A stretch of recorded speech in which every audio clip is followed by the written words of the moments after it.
We hebben dus vanaf het begin ook de website gehad. Die was in eerste instantie meer video georiënteerd. En nu hebben we onlangs, dus vorige week, een nieuwe website gelanceerd met meer mogelijkheden. Meer ruimte voor fotografie.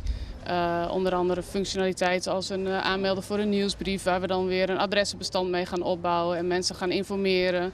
Mogelijkheden om samen met onze partners in de toekomst dingen toe te voegen als aanbiedingen of specials, prominente plekken op de site.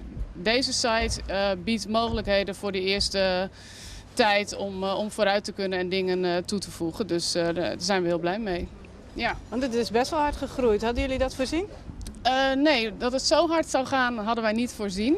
Het is fantastisch en het blijkt ook dat de combinatie van dat je werkt met social media en ook de high quality content, en ik denk met name ook de video's, dat heel erg booming is op dit moment. Het zijn de dingen waar je eigenlijk nu je bedrijf wil promoten.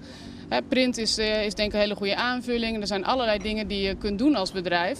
Maar het internet en social media, dat is het dan wel. En als je dan het kunt laten zien in bewegende beelden met hoe mooi het hier is, dan raakt dat bij mensen een snaar. En dat hadden we niet voorzien dat het zo'n hoge vlucht zou nemen direct. Nee.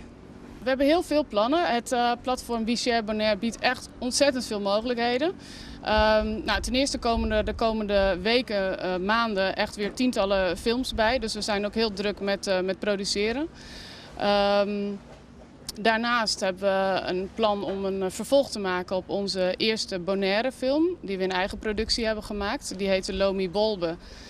Ik zal terugkeren naar Bonaire. En het is gewoon een hele mooie film met hele mooie muziek en tekst die ook heel goed ontvangen is.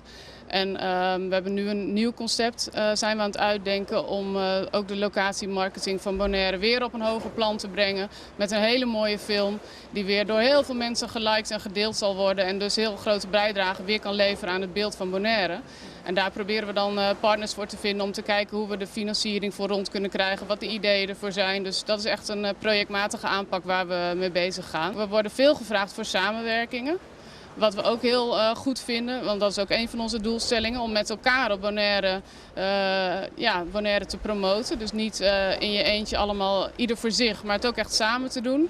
Dus de partners van WeShare Bonaire daar is het ook een uitgangspunt voor dat je ook elkaar, als de een het goed heeft en die trekt weer toeristen, is dat voor een ander ook goed. Dus als je dat wat breder ziet, dus daar proberen we ook een bijdrage aan te leveren.